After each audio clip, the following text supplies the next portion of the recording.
如果你曾经带过团队，或是当过小组长，你一定有过这种感觉。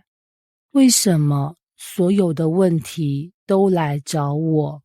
想象一下，你是个专案经理，负责一个重要的计划，但团队里的成员各种抱怨，士气低落，进度迟缓，客户又不断施压，老板却只对你说，这是你的责任，搞定他。你是否会有这样的心情？这不公平，这根本做不到。有些人到底有没有感恩的心啊？这种感觉摩西也经历过。在民数记11章10到23节，我们看到摩西处于极度崩溃的边缘。背景是这样的，以色列人出埃及后开始抱怨，这种抱怨并不是真的因为活不下去，而是因为他们开始厌倦神的供应，怀念起奴役时的美食。这让摩西彻底崩溃了，他对神发出连串的抱怨，这些人是我生的吗？为什么要我一个人承担？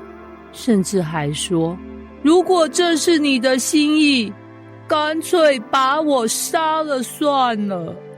神没有责怪摩西，而是给了他2个应许：一，他会兴起70位长老来帮助摩西分担重担；二，他要让以色列人吃肉，让他们吃到腻。但当摩西听到神说，我要让这些人吃肉，一直吃到1个月，他却迟疑了，心想，怎么可能？这里是旷野，就算宰光所有牛羊，也不够这么多人吃啊。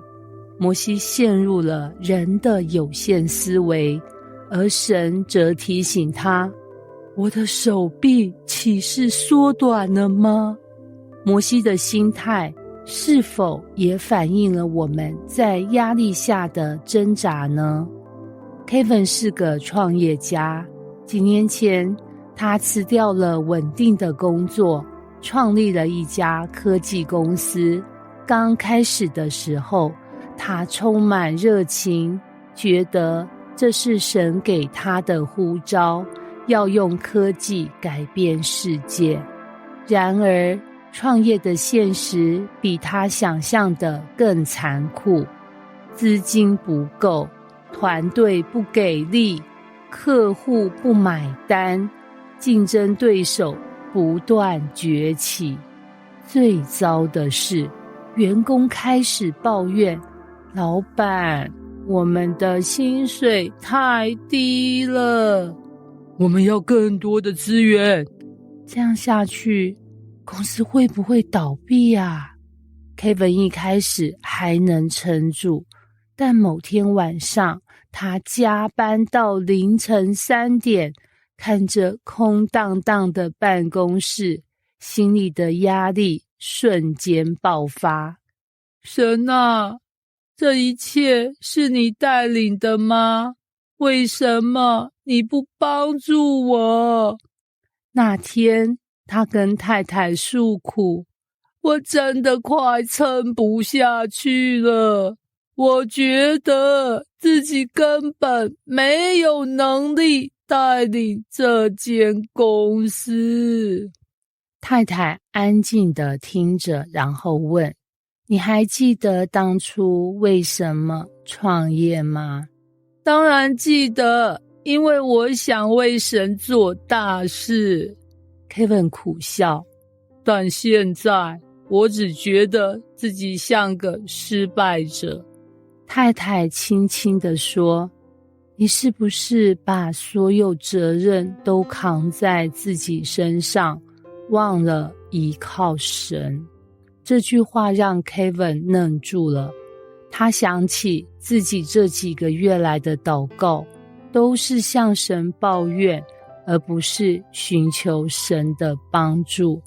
他回到房间，打开圣经，正好读到民数记11章23节，耶和华对摩西说，耶和华的膀臂岂是缩短了吗？现在要看我的话向你应验不应验。他的心被击中了。隔天他决定做几件事，不再单打独斗。他开始寻求有经验的基督徒导师来指导他。他召集团队，诚实分享公司的现况，让大家一起思考解决方案，而不是自己一个人扛着。他在祷告中选择信靠神，而不是抱怨环境。神并没有马上解决他的问题，但 Kevin 的心态改变了。几个月后，公司开始有突破，员工士气提升，新的客户也陆续出现。Kevin 这才明白，神的手从来没有离开过，只是他自己一直被压力蒙蔽了眼睛。摩西当时承受了极大的压力，甚至觉得自己根本做不到。但神提醒他，我的膀臂岂是缩短了吗？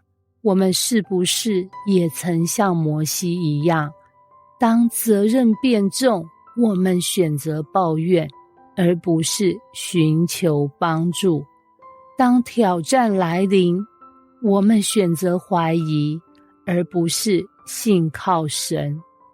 当神应许我们时，我们心里却说，这怎么可能啊？如果你现在正面对压力，请记得，神的膀臂没有缩短，他仍然在掌权。他能做超过我们所求所想的事。问题不是压力有多大，而是我们选择如何回应。